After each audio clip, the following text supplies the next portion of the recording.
aka Modern Guitartech, and I have a special guest today. He looks like he's 12, but I'm 12.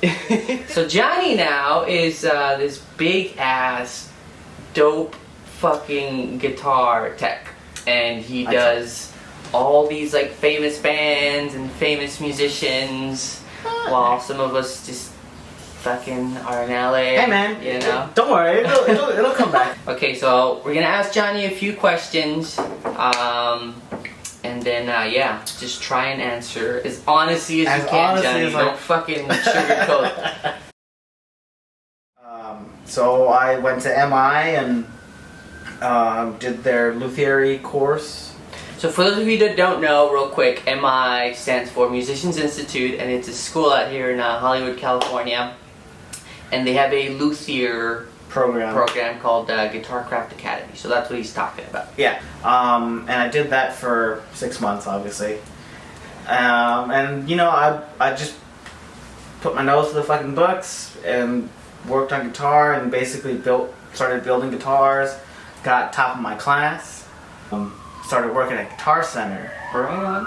Right. You know, and just started fucking just hitting repairs, working on it, fucking honing the skills, and then I got a call from someone who's like, "Hey man, you want to go on tour?" Well, the biggest artist that I'm currently working for, I've literally have been working with them since I started doing this, and that's since you were 10. Since I was 10. You know. Now you're 12, so. Now I'm 12 and a half. 12 and a half. It's Vintage Trouble. Okay. I'm wearing their shirt. Okay. Representing. Yeah, I've been working with them. That's who I've been dealing with, like, pretty much my whole career. And you know, they're killer, man. Like, I've already been around the world twice. We've done however many world tours. Supported huge acts like AC/DC, and another band I work for is Hoobastank from time to time. You know, they'll call me up, and just some, you know, other local bands and just things like that. You know, just get more and more bands. I was with Vintage Trouble. We had just finished up doing our 2-month North American tour. We did a 1 month supporting AC/DC. First gig is in Newcastle. There's a place called Stage Gateshead. That's unbelievable. It's a phenomenal place. I had no idea about the difference in voltage power because I'm dumb, and it turned out, you know, you don't plug in 110 power to 240, you know, and I was going to plug in an amp, and literally everybody was like screaming out at the top of the "No, what are you doing? That's not the right power." And so they gave me a transformer, and so I plugged we have about like maybe 3 or 4 things that are 110. I plugged all of that into one step-up transformer. We're about maybe four songs into the set. All basically the guitars and the monitor rigs die out. Now they can't hear anything, and there's no guitars. And I'm running around not knowing what to do. They turn on the breakers, but like it turns off, and then the guitar comes back on again. All the amps turn on again, and then it dies again. It kills it because everything was overloading the transformer. And so I'm freaking out. I'm running on stage. Finally, the guitar player just screams at me, "Hey, my pedal board is the problem because it has so many pedals, so big ass power supply, and it runs 240. So just find an adapter for the US plug." Easy enough. Easy enough. Duh. Obviously, I can't find an adapter anywhere in this building. Eventually, some guy runs in some office, like on the basement floor, from like a janitor or somewhere, hands me an adapter, plug it in. Old Smitty's. Oh, it was about maybe 5 minutes of hell of not knowing what's going on, and it's all your fault. It's absolutely 100%. can't blame it on anything other than your IQ, which at that time was very low, very defeated. So what you do? Just take it like a man?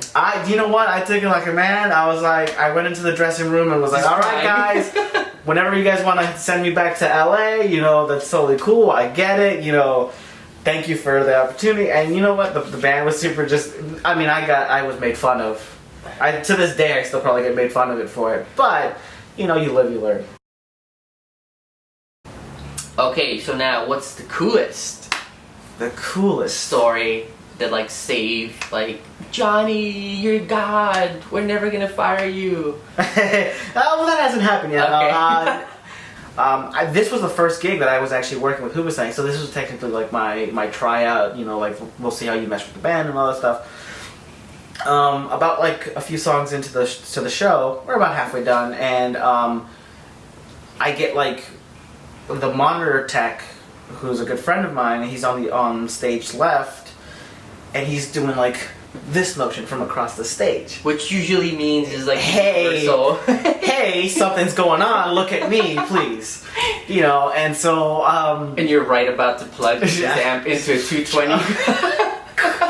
And so I run over there and I'm like, hey man, what's up? And he's like, the bass player isn't getting anything out of the bass, you know, and there's nothing coming out.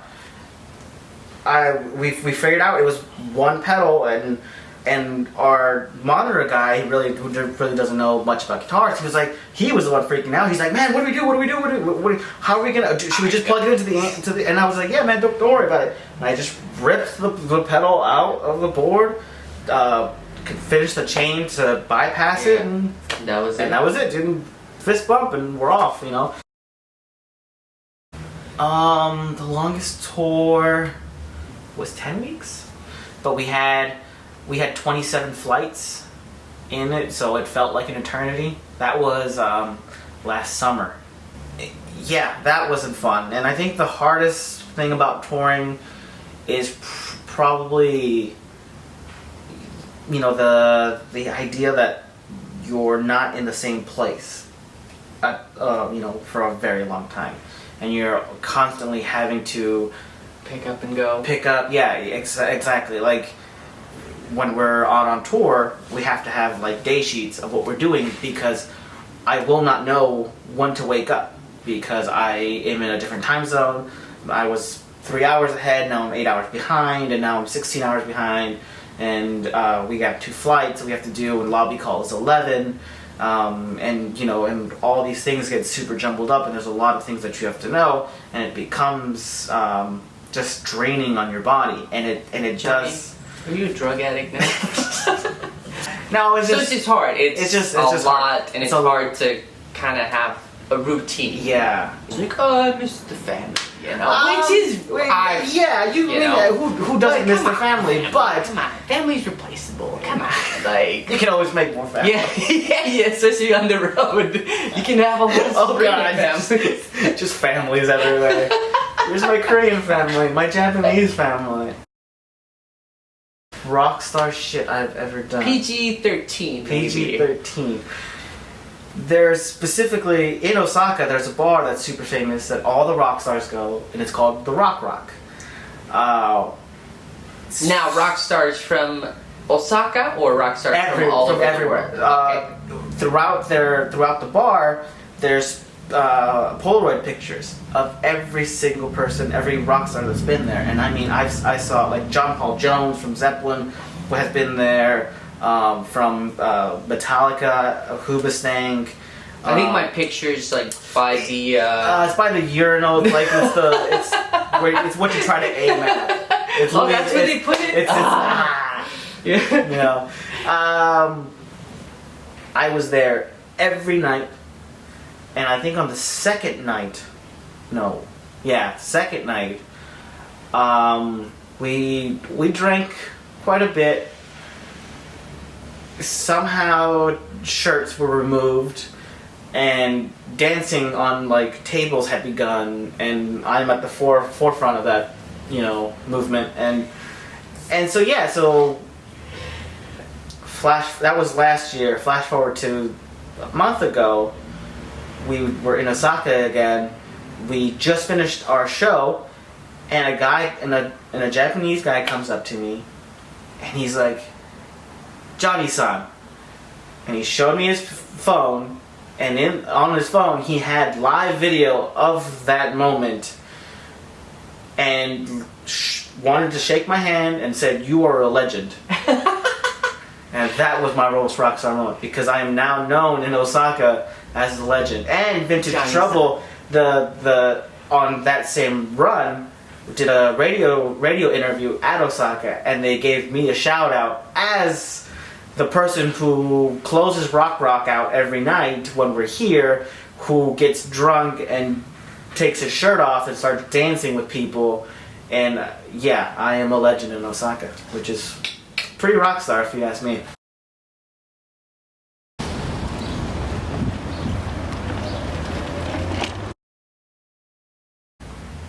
What advice would you give anyone who's trying to get into this field? Don't. No. Don't, they're all mine. All these jobs are mine. I want them all. I want to give advice to. First, I would say start on your own instruments. Of course. Never touch anybody else's instruments if you have no idea what you're doing. Because it seems obvious enough, but I know people who have worked on other people's guitars and be like, "Yeah, man, I know how to fix that," and completely destroy their guitars. Don't work on anybody's instrument, and just work on people like local bands. I'm sure there's like a band that's playing at like 7 o'clock at some club that's by your house that needs help. You know, you don't charge, like, you don't have to charge them that much. Be like, "Hey man, just get in there. Just get in there. Be that dude. Doesn't matter if they'll throw you $20 at the end of the night, or if they buy you a beer. Like, so long as you get the experience, you start working. That's it. That's already one step that you've done. That's great." Right on. Okay. All right. Oh man. But anywho, yes, that's pretty much it. Next interview, I'm not sure who I've confirmed yet, but I think it's another Guitartech. Tough luck. Yeah. I'm the Guitartech. So thank you guys for watching, listening, and stay at it. Like he says, man. Keep on keeping on, man. Yeah, there you go. That was bad. Peace. We out on Guitartech. West Side.